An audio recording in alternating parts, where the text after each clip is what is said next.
Hello മക്കളെ, welcome to trans learning portal. അപ്പോൾ ഞാൻ നിങ്ങളോട് ചോദിക്കട്ടെ, നിങ്ങൾക്ക് എല്ലാവർക്കും ഒരുപാട് പ്രശ്നങ്ങൾ ഉണ്ടാവും അല്ലേ? നിങ്ങളുടെ പഠനത്തിനിടയ്ക്ക് ഒരുപാട് മിസ്റ്റേക്സും കാര്യങ്ങളും നിങ്ങൾ വരുത്തുന്നുണ്ടാവും നിങ്ങളുടെ പഠിത്തത്തിനിടയ്ക്ക്. ഓക്കെ, അപ്പോൾ ഈ മിസ്റ്റേക്സും കാര്യങ്ങളൊക്കെ കറക്റ്റായിട്ട് ക്ലിയർ ചെയ്ത് കൊണ്ടുപോകുകയാണെന്നുണ്ടെങ്കിൽ നിങ്ങൾക്ക് നല്ല അസലായിട്ട് ഫുൾ മാർക്ക് സ്കോർ ചെയ്യാൻ പറ്റും അല്ലേ? നിങ്ങൾക്ക് എല്ലാവർക്കും അറിയുന്ന കാര്യങ്ങളായിരിക്കും കുഞ്ഞു കുഞ്ഞു മിസ്റ്റേക്കുകൾ.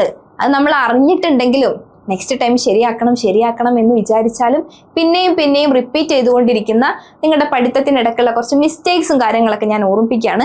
അത് എങ്ങനെ നമുക്ക് ക്ലിയർ ചെയ്യാം എന്നുള്ളതിനെ കുറിച്ചും ജസ്റ്റ് ഞാനൊന്ന് പറഞ്ഞു പോവാണ്. Okay, first one, road learning without understanding. നമുക്ക് എല്ലാവർക്കും പറ്റുന്നൊരു മിസ്റ്റേക്ക് ആണല്ലേ? ചുമ്മാ അതങ്ങ് ബൈഹാർട്ട് ചെയ്ത് പഠിക്കും. എന്താണ് ആ കൺസെപ്റ്റ്? നമുക്ക് പഠിക്കാനുള്ള കാര്യത്തിനെ കുറിച്ച് എന്താണ്, വൈ ആൻഡ് ഹൗ, എങ്ങനെയാണ് ആ ടോപ്പിക്, എന്താണ്, എന്തിനാണ്, എങ്ങനെയാണ് എന്നുള്ള കാര്യങ്ങളെ കുറിച്ച് ഒന്നും അറിയാതെ നമ്മൾ ചുമ്മാ നമുക്ക് കിട്ടിയിട്ടുള്ള ഒരു നോട്ട് ചുമ്മാതങ്ങ് ബൈഹാർട്ട് ചെയ്ത് പോകും. അങ്ങനെ മതിയോ? അങ്ങനെ ആയിട്ടുണ്ടെങ്കിൽ ഒരുപാട് തവണ നമ്മുടെ ലോങ് ടേം മെമ്മറിയിൽ അത് നിൽക്കുമോ? കുറച്ച് സെക്കൻഡുകൾ മാത്രമേ നമ്മുടെ മെമ്മറിയിൽ അത് നിൽക്കുകയുള്ളൂ. ഓക്കെ, അപ്പം നിങ്ങൾ എൻ്റെ കുട്ടികൾ എപ്പോഴും പഠിക്കുമ്പോൾ എന്ത് ചെയ്യുക? ക്ലിയർ ആയിട്ട് എന്താണ് ആ കൺസെപ്റ്റ് എന്ന് മനസ്സിലാക്കിയതിന് ശേഷം മാത്രം നിങ്ങൾ എന്ത് ചെയ്യുക? ആ ഒരു കൺസെപ്റ്റ് നിങ്ങൾ പഠിക്കുക. ഓക്കെ, നെക്സ്റ്റ്, സ്റ്റഡിയിങ് വിത്ത് ഡിസ്ട്രാക്ഷൻസ്. ഓരോ ഡിസ്ട്രാക്ഷൻസ് ഉണ്ടാവുമല്ലേ? നമ്മൾ പഠിക്കാനിരിക്കുകയാണെന്നുണ്ടെങ്കിൽ ഇല്ലാത്ത എല്ലാ പ്രശ്നങ്ങളും അവിടെ അങ്ങ് വരും അല്ലേ കുട്ടികളെ? എല്ലാ ഇഷ്യൂസും അപ്പം അങ്ങ് വരും. പ്രത്യേകിച്ച് ഇന്നത്തെ ജനറേഷനിലുള്ള കുട്ടികൾക്ക് ഫോൺ ഇല്ലാണ്ട് ഒരു സെക്കൻഡ് നിൽക്കാൻ പറ്റില്ല. ഒന്നും വേണ്ട, നമ്മുടെ ഫോൺ അങ്ങ് മുമ്പിൽ വെച്ച് കൊടുത്താൽ മതി. നമ്മൾ പഠിക്കാനിരിക്കുകയാണെങ്കിലാ ടിങ് ഒരു മെസ്സേജ് കൊണ്ട് വന്നു, അപ്പം നമ്മൾ അങ്ങ് ഡിസ്ട്രാക്റ്റ് ആയി. പിന്നെ അത് ആരാണ് മെസ്സേജ് ചെയ്തത്, എന്താണ് മെസ്സേജ് അയച്ചത്, അങ്ങനെ ടെൻഷനാണ്. ഒന്നും വേണ്ട, നമ്മളിപ്പോൾ ഒരു റീല് എന്തെങ്കിലും നമ്മളൊരു ഡെയിലി നമ്മുടെ സ്റ്റാറ്റസോ സ്റ്റോറിയോ നമ്മൾ പുതിയതായിട്ട് നമ്മുടെ DP ഒന്ന് അപ്ഡേറ്റ് ചെയ്യുക ഒക്കെ ചെയ്തിട്ടുണ്ടെങ്കിൽ നമ്മൾ എത്ര ലൈക്കായി, എത്ര കമൻറ്റായി, എത്ര വ്യൂസായി, ഇതൊക്കെ അറിയാതിരുന്നത് നമുക്ക് ഭയങ്കര ടെൻഷനാണ് അല്ലേ? അപ്പം നമ്മൾ എപ്പോഴും എന്താണ് അട്രാക്ഷൻ നമ്മുടെ ഫോണിനടുത്തോട്ടാ. പക്ഷെ നിങ്ങൾ ഒരിക്കലും എന്ത് ചെയ്യരുത്, ഫോൺ നിങ്ങൾ പഠിക്കുന്ന സമയത്ത് അവിടെ കൊണ്ടുപോയി വെക്കരുത്. നമുക്ക് പറ്റുന്ന ഇന്നത്തെ ജനറേഷനിലെ കുട്ടികൾക്കുള്ള ഏറ്റവും വലിയ ഡിസ്ട്രാക്ഷനാണ് മൊബൈൽ ഫോൺ. ഓക്കെ, പണ്ടൊക്കെ ആണെന്നുണ്ടെങ്കിൽ ബുക്സും സ്റ്റോറീസും പുറത്ത് കളിക്കാൻ പോകുന്നതും അതൊക്കെ ആയിരുന്നു. പക്ഷെ ഇപ്പം അതൊന്നും അല്ല. ഇപ്പം നിങ്ങളുടെ മൊബൈൽ ഫോണാണ് നിങ്ങളുടെ മെയിൻ വില്ലൻ. ഓക്കെ, ഇനി ഫോൺ അല്ലാണ്ട് മറ്റ് ഡിസ്ട്രാക്ഷൻസും വരാം നിങ്ങളുടെ പഠനത്തിനിടയിൽ ബുദ്ധിമുട്ടാക്കിക്കൊണ്ട്. ആരെങ്കിലുമൊക്കെ നിങ്ങളെ വിളിക്കും എന്തെങ്കിലും കാര്യങ്ങൾക്ക്. അതെല്ലാം നല്ല ഫുഡി ആയിട്ടുള്ള ആൾക്കാരാണെന്നുണ്ടെങ്കിൽ ഫുഡൊക്കെ ഉണ്ടാവും. അപ്പൊ പഠിക്കുന്നു, ഇടയ്ക്ക് ഫുഡ് കഴിക്കുന്നു, പഠിക്കുന്നു, ഫുഡ് കഴിക്കുന്നു. പക്ഷെ കോൺസെൻട്രേഷൻ അവിടെ ഫുഡ് കഴിക്കുന്ന കാര്യത്തിലായിരിക്കും. ഓക്കെ, അപ്പൊ മറ്റ് ഡിസ്ട്രാക്ഷൻസ് ഒക്കെ ഒഴിവാക്കുക. ഇനിയിപ്പോൾ നിങ്ങൾ ആരെങ്കിലും വിളിക്കുകയാണെന്ന് വിചാരിക്കുക, നിങ്ങളുടെ ചെറിയ അനിയന്മാരും അനിയത്തിമാരൊക്കെ ഉണ്ടാവും, ഇതൊന്ന് പറഞ്ഞു തരുമോ ഡൗട്ട്. അങ്ങനെ ഒരു ഡിസ്ട്രാക്ഷൻ എന്ന് വെച്ചാൽ പറഞ്ഞു കൊടുക്കണ്ടെന്നല്ല, ആവശ്യമില്ലാത്ത ഡിസ്ട്രാക്ഷൻസ് ഒന്നും ഉണ്ടാക്കാതെ ഒരു ക്വയറ്റ് ആയിട്ടുള്ള ഒരു എൻവിറോൺമെന്റിൽ, ഒരു ഫ്രീ ആയിട്ടുള്ള ഡിസ്ട്രാക്ഷൻ ഫ്രീ ആയിട്ടുള്ള ഒരു ക്വയറ്റ് ആയിട്ടുള്ള ഒരു എൻവിറോൺമെന്റിൽ നിങ്ങളുടെ ഫോണൊക്കെ മാറ്റി വെച്ചിട്ട് വേണം നിങ്ങൾ പഠിക്കാൻ. Okay, cramming at the last minute. എല്ലാവർക്കും പറ്റുന്ന ഒരു പ്രശ്നമാണ് എന്ത്? ഏറ്റവും ലാസ്റ്റ് കൊണ്ടുപോയിട്ട് പഠിക്കാനിരിക്കും അല്ലേ? ഏറ്റവും ലാസ്റ്റ് ആയിട്ട് പഠിക്കാനിരിക്കുന്നത്. നമുക്ക് അതുവരെ ഒരുപാട് സമയം വെറുതെ കിടക്കുന്നുണ്ടാവും. പക്ഷെ നമ്മൾ അപ്പോഴൊക്കെ പഠിക്കുമോ? ഇല്ല. എപ്പോഴായിരിക്കും നമ്മൾ പഠിക്കാൻ സമയം കിട്ടുന്നത്? നമുക്ക് ലാസ്റ്റ് ടൈമിലായിരിക്കും നമ്മൾ പഠിക്കുന്നത്. നമുക്കറിയാം ഓൾറെഡി സിലബസ് ഒക്കെ ഒരുപാടുണ്ടെന്ന്. പക്ഷെ സ്റ്റാർട്ടിങ്ങിലൊക്കെ സിലബസ് നോക്കുമ്പോഴേ ഇത് കുറച്ചല്ലേ ഉള്ളൂ, അത് പിന്നെ പഠിക്കാം. അങ്ങനെ നമ്മൾ ബോധറാവില്ല. നമുക്ക് പഠിക്കാൻ എത്രത്തോളം ഉണ്ടെന്നുള്ളതിനെ കുറിച്ച് നമ്മൾ കോൺഷ്യസ് അല്ല. ആ ലാസ്റ്റ് മിനിറ്റിലാണ് നമ്മൾ 7, 8, 9 ചാപ്റ്റേഴ്സ് ഒക്കെ നമ്മൾ ഒരുമിച്ച് കവർ ചെയ്യാൻ വേണ്ടി നോക്കും. അപ്പൊ അതൊരു ഓവർ ബർഡൻ ആവും. നമുക്ക് പറ്റില്ല. ആ ഒരു ചുരുങ്ങിയ സമയത്തിനുള്ളിൽ മിക്കവാറും എക്സാമിന്റെ ഡേറ്റ് ഒക്കെ ഡിക്ലെയർ ചെയ്യുമ്പോഴായിരിക്കും നമ്മൾ അങ്ങ് ഒരുമിച്ച് പഠിക്കാനിരിക്കുന്നത്. അതൊരു ശരിയായ മെത്തേഡല്ല. അപ്പൊ നിങ്ങൾ എന്ത് ചെയ്യുക? കറക്റ്റായിട്ട് എന്ത് ചെയ്യുക? നേരത്തെ തൊട്ടേ ഒരു ഫിക്സഡ് പോർഷൻ, എന്നും ഒരു 20 മിനിറ്റ്സ്, ഒരു 30 മിനിറ്റ്സ് ഒക്കെ കുറച്ച് പോർഷൻസ് വെച്ച് അങ്ങനെ പഠിച്ചു പോവുകയാണെന്നുണ്ടെങ്കിൽ നിങ്ങൾക്ക് എന്തുണ്ടാവില്ല? ഓവർ ബേർഡൻ ആവില്ല ലാസ്റ്റ് ടൈമിൽ. ഓക്കെ, അപ്പൊ പരീക്ഷയുടെ തൊട്ട് മുമ്പ് പുസ്തകം ആദ്യമായി തുറക്കുന്ന ഒരു പരിപാടി അങ്ങ് ഒഴിവാക്കാം. Okay, no proper time management. Okay, മിക്കവാറും ആൾക്കാർക്കുള്ള ഒരു പ്രശ്നമാണ് ടൈം മാനേജ്മെന്റ്. പലരും, എല്ലാ കുട്ടികളും ഇപ്പോൾ പഠിത്തത്തിൽ മാത്രം ഇൻട്രസ്റ്റ് ഉള്ളവരായിരിക്കില്ല അല്ലേ? എക്സ്ട്രാ എന്തെങ്കിലും ആക്ടിവിറ്റീസോ ടാസ്കോ ഒക്കെ സ്കൂളിൽ നിന്നും കൊടുക്കുകയാണെന്നുണ്ടെങ്കിലും അതിന് വേണ്ടിയിട്ടും കൂടുതൽ ടൈമൊക്കെ സ്പെൻഡ് ചെയ്യുന്ന കുട്ടികളും ഉണ്ടായിരിക്കാം. അത് ഒരു തെറ്റായ കാര്യമാണെന്നല്ല പറഞ്ഞത്. എന്തെങ്കിലും അസൈൻമെന്റോ സെമിനാറോ വർക്കോ ഒക്കെ കൊടുത്തിട്ടുണ്ടെങ്കിൽ അതിന് കൂടുതൽ റെക്കോർഡ് വർക്കൊക്കെ ഉണ്ടെങ്കിൽ നല്ല അടിപൊളിയായിട്ട് കൂടുതൽ അതിലേക്ക് കോൺസെൻട്രേറ്റ് ചെയ്യും അല്ലേ. നല്ല ഇഷ്ടമുള്ള കുട്ടികളുണ്ടാവും, ചിത്രം വരയ്ക്കാൻ ഇഷ്ടമുള്ള കുട്ടികളാണെങ്കിൽ ഡയഗ്രാംസ് ഒക്കെ റെക്കോർഡൊക്കെ ഒരുപാട് വരയ്ക്കാനൊക്കെ ഉണ്ടെങ്കിൽ അതിലൊക്കെ കൂടുതൽ കോൺസെൻട്രേറ്റ് ചെയ്യുന്ന. പക്ഷെ നിങ്ങൾ ശ്രദ്ധിക്കുക, ഇത് മാത്രമല്ല നമ്മുടെ ഡ്യൂട്ടി, പഠിക്കുന്നത് നമ്മുടെ ഡ്യൂട്ടിയാണ്. അപ്പൊ പഠിത്തത്തിനുള്ള ടൈമും കൂടെ ഒരിക്കലും ഈ ഒരു എക്സ്ട്രാ വർക്കിലോട്ട് പോവാണ്ട് നമ്മൾ എപ്പോഴും ശ്രദ്ധിക്കണം. ഓക്കെ, ഇതിനുള്ള മാർക്കിനേക്കാളും ഒരുപാട് കഷ്ടപ്പെട്ടിട്ട് കിട്ടുന്നതാണ് നമ്മൾ പഠിച്ചിട്ട് കിട്ടുന്ന മാർക്ക്. സോ ഒരിക്കലും നമ്മൾ എന്ത് ചെയ്യരുത്, നമ്മുടെ ഈ എക്സ്ട്രാ നമുക്ക് ഇൻട്രസ്റ്റ് കൂടുതലുള്ള ഈ ഒരു എക്സ്ട്രാ വർക്കിലോട്ട് നമ്മുടെ ടൈം, പഠിത്തത്തിന്റെ ടൈമും കൂടി അതിലോട്ട് പോവാണ്ട് നമ്മൾ ശ്രമിക്കണം. ഓക്കെ, നമ്മളൊരു ടൈം ടേബിൾ, ഒരു സ്റ്റഡി പ്ലാന് വെക്കണം. ഇന്ന ദിവസം ഇന്ന കാര്യങ്ങളൊക്കെ കവർ ചെയ്യണം എന്നുള്ള ഒരു ബോധം നമ്മുടെ മൈൻഡിൽ വേണം. റീറീഡിങ് നോട്ട്സ് വിത്തൗട്ട് ആക്റ്റീവ് റീകോൾ. നമ്മൾ എന്ത് ചെയ്യും, എപ്പോഴും നമുക്ക് പറ്റുന്ന ഒരു മിസ്റ്റേക്കാണ് ചുമ്മാ അതിങ്ങനെ നമ്മൾ വായിച്ച് പോകും.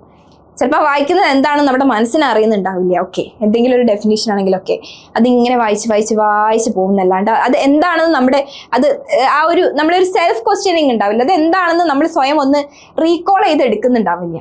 ഓക്കെ, നമ്മൾ കുറച്ച് സമയം പഠിച്ചിട്ടുള്ള ആ ഒരു കാര്യം നമ്മൾ റീകോൾ ചെയ്തിട്ടുണ്ടെങ്കിലേ അത് നമ്മുടെ മൈൻഡിൽ ഫിക്സഡ് ആയിട്ട് നിൽക്കുകയുള്ളൂ.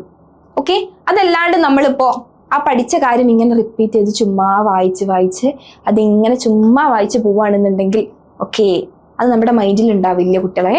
നമ്മൾ എപ്പോഴും എന്ത് ചെയ്യണം, നമ്മൾ പഠിച്ച കാര്യങ്ങൾ റീകോൾ ചെയ്തുകൊണ്ടിരിക്കണം. Okay, next, note making or using notes properly. പ്രോപ്പറായിട്ടൊരു നോട്ട് നിങ്ങൾ എപ്പോഴും ഉണ്ടാക്കണം. ചുമ്മാ നിങ്ങളുടെ ടെക്സ്റ്റിനകത്ത് എന്താണോ കാണുന്നത് അത് മാത്രം പഠിച്ചു പോയാൽ ശരിയാവില്ല. അതല്ലാണ്ട് സിമ്പിളായിട്ട് പഠിക്കാനുള്ള ഒരു മെത്തേഡാണ് എന്ത്, നിങ്ങൾ സ്വയം എന്ത് ചെയ്യുക കുട്ടികളെ, ഒരു നോട്ടും കാര്യങ്ങളും എല്ലാം പ്രിപ്പയർ ചെയ്യണം എന്നുള്ളത് ഇമ്പോർട്ടൻ്റ് ആയിട്ടുള്ള ഒരു കാര്യമാണ്. ഓക്കെ, സിമ്പിൾ ആയിട്ടുള്ള ഒരു നോട്ട്. ഓക്കെ, ആ നോട്ട് കാണുമ്പോഴേ നിങ്ങൾക്ക് എന്ത് ചെയ്യാൻ തോന്നണം, പഠിക്കാൻ ലാസ്റ്റ് ടൈമിലൊക്കെ, എക്സാം ടൈമിലൊക്കെ ആ നോട്ട് കാണുമ്പോഴേ നിങ്ങൾക്ക് അങ്ങ് പഠിക്കാൻ തോന്നണം. അതുപോലെ ഒരു നോട്ട് നിങ്ങൾ ഉണ്ടാക്കി വെക്കണം. അതല്ലാതെ ചുമ്മാ നിങ്ങൾ ടെക്സ്റ്റ് എടുത്തിട്ട് അതിനകത്തുള്ളത് ഫുൾ അച്ചിട്ട് കോപ്പി അങ്ങനെ പഠിച്ചു വെച്ചിട്ടുണ്ടെങ്കിൽ ശരിയാവില്ല. നിങ്ങൾക്കൊരു നോട്ട് വേണം, സ്വന്തമായിട്ട് നിങ്ങൾ പ്രിപ്പയർ ചെയ്തിട്ടുള്ള ഒരു നോട്ടും കാര്യങ്ങളും എന്ത് ചെയ്യണം, നിങ്ങൾക്ക് വേണം. ഷോർട്ട് നോട്ട്സ്, പിന്നെ പോയിന്റ് വൈസ് ആയിട്ട് നോട്ട് ഉണ്ടാക്കുക, ഷോർട്ടായിട്ട് ഉണ്ടാക്കുക.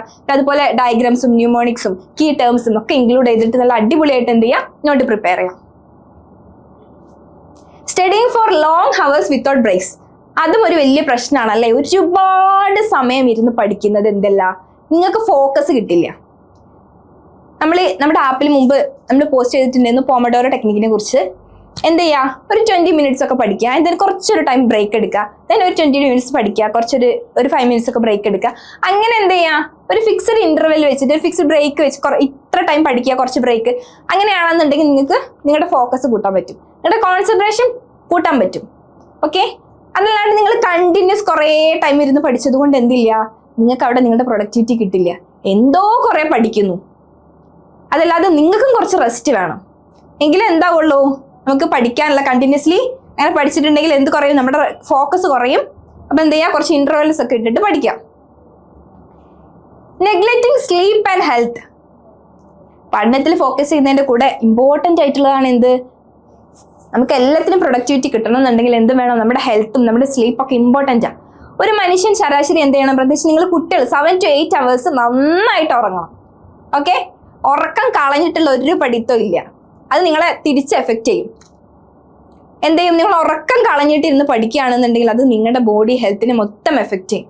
കുറച്ച് കാലമൊക്കെ അത് കണ്ടിന്യൂസ്ലി ആ ഒരു കാര്യം റിപ്പീറ്റ് ചെയ്ത് പോയിട്ടുണ്ടെങ്കിൽ പിന്നെ നിങ്ങൾക്ക് ഒന്നിനും ഫോക്കസ് ഉണ്ടാവില്ല, നിങ്ങളുടെ പഠനത്തിലോ നിങ്ങളുടെ ഹെൽത്ത് ഉഷാറാവില്ല, ഒക്കെ ബാഡാവും.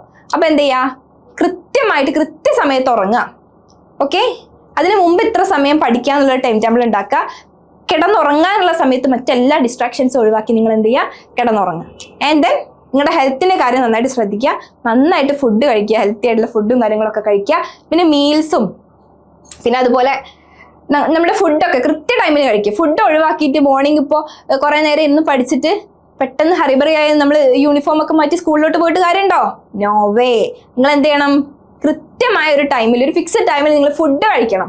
അല്ലാണ്ട് നിങ്ങൾ എന്ത് ചെയ്തിട്ട് കാര്യമില്ല, കുറേ ടൈം ഇരുന്ന് പഠിച്ചിട്ട് മാത്രം കാര്യമില്ല. ഒരു റുട്ടീന് നിങ്ങൾ എന്ത് ചെയ്യണം, കീപ്പ് ചെയ്യണം.